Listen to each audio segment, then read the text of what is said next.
eh, bagi orang syariat kan diterima, tapi setelah ditingkatkan pemahamannya ternyata sebelum memahami ilmu syahadat ternyata Islam saya nggak diterima. Ya kan kasihan akhirnya kalau seperti itu. Berapa tahun umpama kalau seandainya, coba bayangin, kalau ndak ditunjuk Tuhan nih, ndak dipilih Tuhan untuk mengenal ilmu ketuhanan, terus kayak apa nasibnya? Kan kasihan, seakan-akan merasa ibadahnya sudah benar. Iya benar di syariat gitu loh, tapi kan kalau tidak didalami secara hakikat dan makrifat, akhirnya kan seseorang itu sendiri yang merasa ibadah. Nah itulah becungul, artinya masih berdiri nih, berhala nih. Kasihan toh. Artinya apa ya? Artinya kita istimewa duduk di sini gitu loh. Kita istimewa sudah masuk di dalam salah satu dari sekian banyak jalur wilayah pengenalan Tuhan melalui ilmu kenal diri. Artinya apa? Bersyukur, jaga namanya rahmat dan hidayah nih, nak. Pegang erat-erat, jangan dilepas. Jadi murid aja sudah beruntung, jadi jamaah sudah beruntung, jadi orang yang dikatakan salik, yang suluk di jalan Tuhan, untung masih. Kenapa saya katakan untung?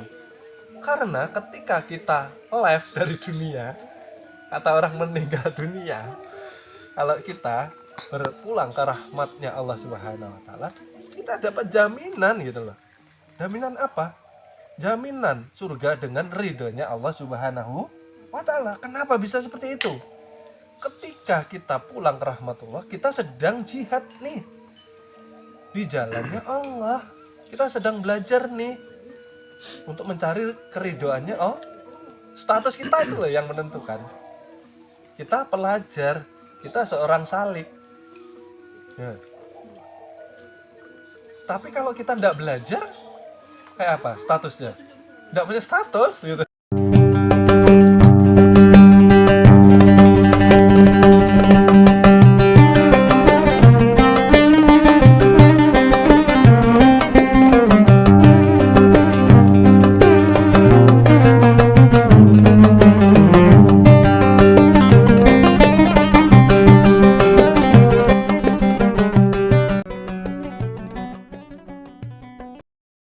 Bagaimana kita bisa menuju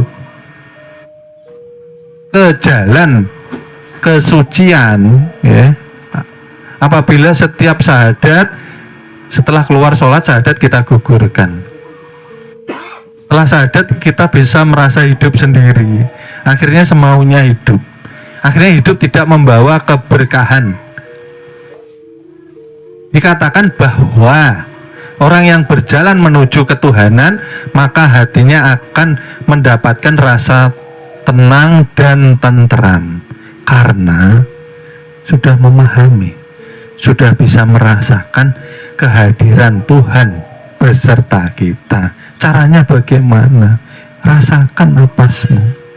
Bukankah napas itu kezohiran roh? Bukankah roh itu kezohiran Nur Muhammad? Bukankah Nur Muhammad itu kezohiran dari Nur Tuhan? Dan Nur Tuhan itu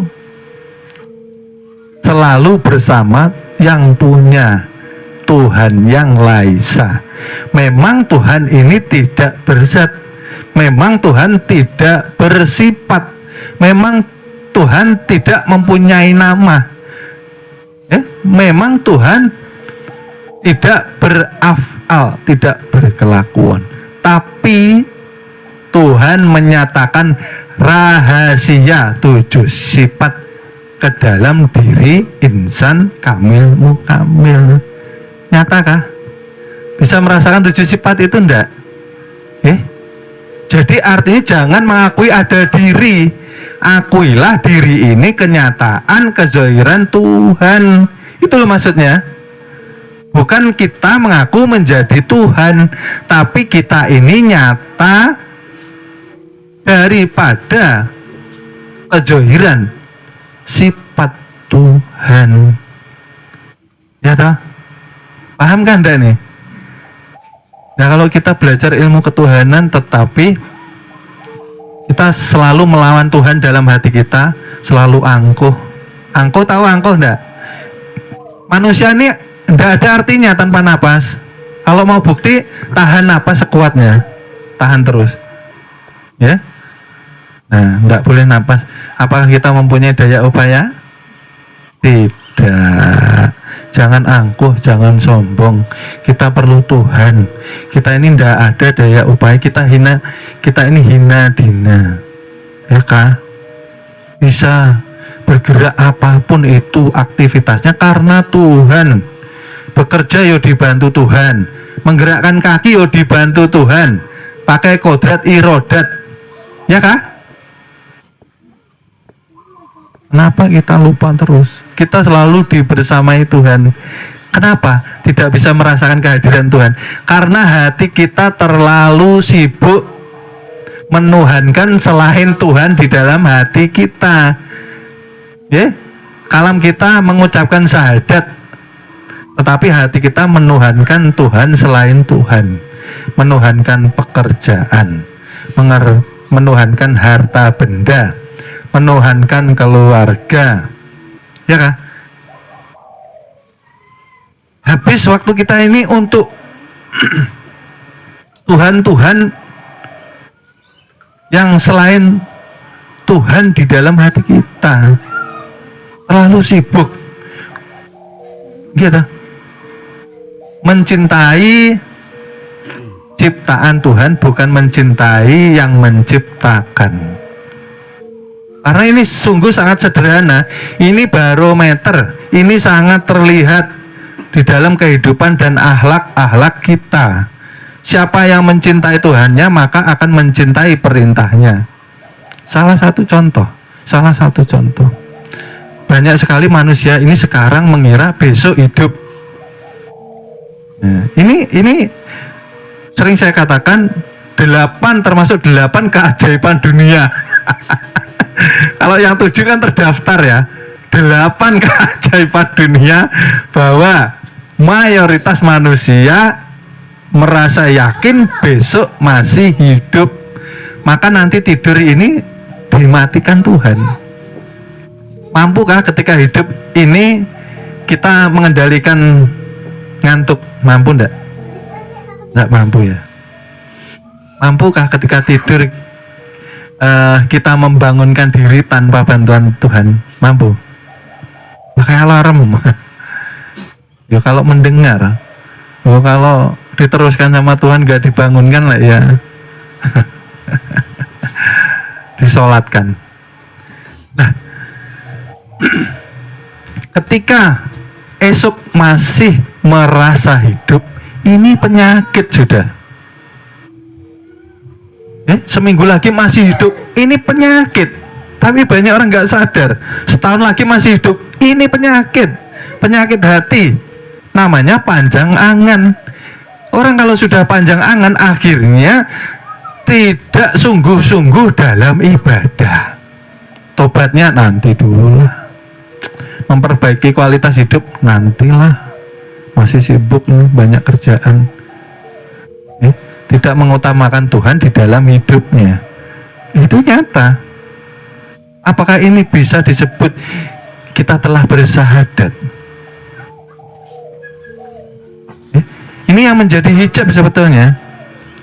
Ketika kita bersahadat, ternyata kita tidak mencerminkan keimanan. Dalam Quran sudah dikatakan, jauhi yang namanya penyakit hati. Tidak boleh angkuh, tidak boleh sombong, tidak boleh panjang angan, tidak boleh melakukan perbuatan yang merusak. Ini kalau marah, piring di rumah bisa jadi UFO semua. Artinya tidak menjalani perintah Tuhan yang dikatakan sabar di dalam menerima ujian dan cobaan hidup. Kalau tidak sabar berarti tidak menerima ketentuan Tuhan. Kalau tidak menerima ketentuan Tuhan, artinya kita tidak ridho. dengan jalan hidup yang sudah Tuhan tetapkan kepada kita. Gitu. Karena faktor keimanan inilah yang nanti akhirnya bisa menolong kita sebetulnya. Dalam Al-Quran sudah dikatakan, jika ingin memerlukan pertolongan, engkau harus sabar serta menjalankan sholat dengan sungguh-sungguh. Nah, sholat inilah mengesahkan tuh pada hakikatnya. Bagaimana kita bisa mengesahkan sedang hati kita penuh dengan rasa cinta dunia, cinta jasmani, ya? Kalau sakit batuk pilek aja, kalau berobat itu kadang sampai ke spesialis. Tapi kalau penyakit hati, masa bodoh, merasa hebat, merasa benar, merasa alim, itu semua kan sifat Tuhan. Merasa kuasa, artinya kita ini sudah take over. Ya, kita sudah menyalahi amanah. Karena yang tadi pertama menyaksikan, yang kedua kita mempunyai amanah dari Tuhan untuk dijaga. Ya, ini semua kita langgar. Akhirnya Tuhan tidak mempercayai kita, gitu loh. Bukankah yang dikatakan amanah itu rahasia yang kita tanggung? Bagaimana kita mau hidup tentram, tenang, penuh keberkahan kalau kita menjadi penentang Tuhan setelah dilahirkan? Bukankah engkau dilahirkan Tuhan ke dunia ini, disempurnakan, dicukupkan rezeki, adanya berbagai masalah yang timbul, ujian dan cobaan ini untuk menegur kita kembali, perbaiki hubunganmu dengan Tuhanmu. Engkau tidak mempunyai daya upaya, engkau tidak berarti apa-apa, hina dina, saya bilang semuanya, termasuk pun saya, ya, gitu loh. Oleh sebab itulah kita tidak boleh merasa hebat, tidak boleh merasa paling alim, ya kan? Lalu itu tadi penyakit hati merajalela. Ketika penyakit hati merajalela, disitulah kita menutup dari pancaran hidayah Tuhan. Maka sudah kenal guru, sudah secara teori.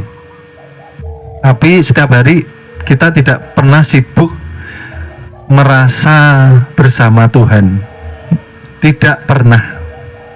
Nyatanya hanya teoristik. Orang kalau sudah dicintai Tuhan, salah satu tandanya dia akan menikmati kebersamaan Tuhan dengan napasnya. Pikiran kita, angan-angan kita sibuk bergelut dengan dunia. Ya, percaya bahwa ketika hatimu tenang, ketika hatimu tentram, maka semua masalah Tuhan selesaikan. Itu betul. Masalah ini terus datang karena hubungan kita dengan Tuhan tidak baik. Hati terus bergejolak. Artinya kita tidak percaya dengan keberadaan Tuhan. Bersahadat tapi tidak percaya nyatanya. Hati kita terus berguncang, bergejolak. Maka kita bersama Tuhan katanya. Ya, bisa tidak merasakan? Merasakan Tuhan bersama napas sebagai kenyataan sifatnya. Kalau kita mengistiqomahkan dalam merasakan napas, pasti ketenangan Tuhan turunkan ke dalam hati kita. Karena nyatanya banyak uang, jabatan tinggi, rumah mewah, mobil mewah tidak menjamin ketenangan di dalam hati. Makin kaya makin tamak. Tamak itu apa? Sudah punya satu sepeda pengen beli motor, punya motor pengen beli mobil, punya mobil pengen beli pesawat jet pribadi, dan seterusnya. Tidak ada sifat qanaah. dan setelah tamak melupakan dia daripada mengingat Tuhan di dalam kehidupannya. Bukankah Nabi Sulaiman itu nabi yang terkaya, tapi Tuhan tidak membenci karena kekayaannya menjadikan dia lebih beriman dan lebih bertakwa. Mohon maaf, akan kami lanjut ke episode berikutnya. Terima kasih.